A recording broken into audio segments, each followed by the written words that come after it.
Russia की युद्ध नीति को लेकर जरूरी डॉक्यूमेंट्स अब लीक हो गए हैं और इन लीक डॉक्यूमेंट्स में जो भी खुलासे हुए हैं उनको सुनने के बाद चाइना के लिटरली होश उड़ गए हैं। लेकिन वहीं दूसरी तरफ भारत के लिए इस डॉक्यूमेंट से आई खबरें काफी अच्छी नजर आ रही हैं और भारत इनसे बहुत ही खुश होगा। डॉक्यूमेंट्स में चाइना को लेकर क्या लिखा गया है वो बताने से पहले मैं आपकी जानकारी के लिए बता दूं कि वॉर डॉक्ट्रिन एक तरह की युद्ध नीति होती है। इसमें स्ट्रेटेजिक, ऑपरेशनल और टैक्टिकल कंसेप्ट शामिल होते हैं जो बताते हैं कि एक देश की सेना युद्ध के समय अपने मिशन को किस तरह से प्लान करती है, ऑर्गेनाइज करती है और बैटल प्लान्स को कैसे एग्जीक्यूट किया जाता है। 21वीं शताब्दी में युद्ध करने के तरीके पूरी तरह से बदल गए हैं और हर एक देश अब पहले से ये असेसमेंट करके बैठा है कि अगर उसको किसी कारण से सामने वाले देश के साथ युद्ध में कूदना पड़ता है तो वो उसके खिलाफ कौन सी स्ट्रेटेजी का इस्तेमाल करके युद्ध लड़ेगा। सभी देश वॉर डॉक्ट्रिन रेडी करके बैठे हैं और ये एनिमी के हिसाब से अलग अलग भी हो सकती है। फॉर एग्जाम्पल, भारत अगर पाकिस्तान के साथ किसी भी कारण से युद्ध लड़ता है तो हमारी अलग स्ट्रेटेजी होगी। अगर हम चाइना के साथ वॉर में जाते हैं तो चाइना को टैकल करने के लिए अलग स्ट्रेटेजी होगी।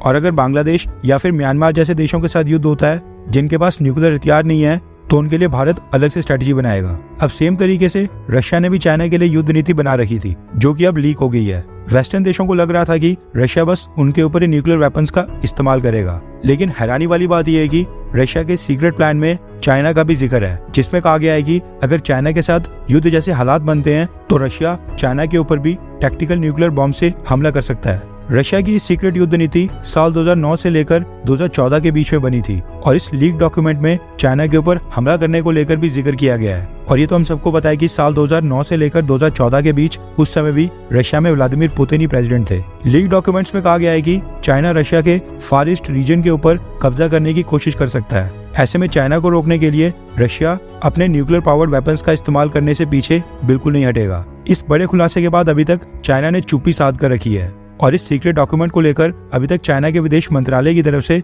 कोई भी बयान, टिप्पणी या फिर प्रतिक्रिया सामने नहीं आई है। फाइनेंशियल टाइम की रिपोर्ट के मुताबिक रशिया की आर्म्ड फोर्सेस ने किसी भी तरह के चीनी हमले से निपटने के लिए कई बार जवाबी हमले का अभ्यास भी किया है। यानी चाइना के अटैक के जवाब में रशिया किस तरह से रिस्पॉन्ड करेगा, रशिया ने उसकी मिलिट्री ड्रिल्स पहले से कर रखी हैं। इसके साथ ही रशिया ने यह भी प्रैक्टिस कर रखा है कि वो चाइना के ऊपर अपने न्यूक्लियर वेपन्स का इस्तेमाल कैसे करेगा, कौन कौन से टारगेट्स को लॉक करेगा और कौन कौन से हथियार का इस्तेमाल करेगा। रशिया के लीक डॉक्यूमेंट्स में साफ तौर के ऊपर मेंशन किया गया है कि रशिया के कमांडर इन चीफ यानी रशिया के प्रेसिडेंट ने साउथ साइड से दुश्मन द्वारा हमले की कोशिश करने या फिर आगे बढ़ने की धमकी के ऊपर परमाणु हथियारों का इस्तेमाल करने का आदेश दिया है। अब ये लीक डॉक्यूमेंट से साफ होता है कि रशिया को भी चाइना के ऊपर रत्ती भर भरोसा नहीं है और जो चाइना से यारी दोस्ती का गुणगान किया जाता है वो असल में रशिया की मजबूरी है। अब ये भारत के लिए बहुत ही अच्छी खबर है क्योंकि इससे भारत और रशिया नेचुरल तौर पर और भी करीब आएंगे।